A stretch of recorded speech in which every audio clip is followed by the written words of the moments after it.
I came back from work on the April 19th night and have the feeling that I am going to fall sick.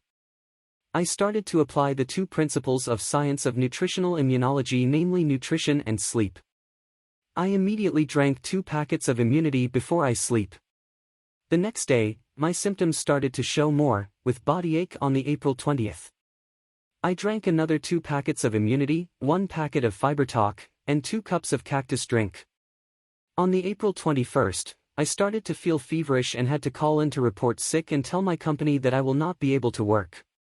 Besides providing my body to nourish my immune system so that they are all well equipped to fight the enemies, I allow my body to rest too. I slept as much as I can.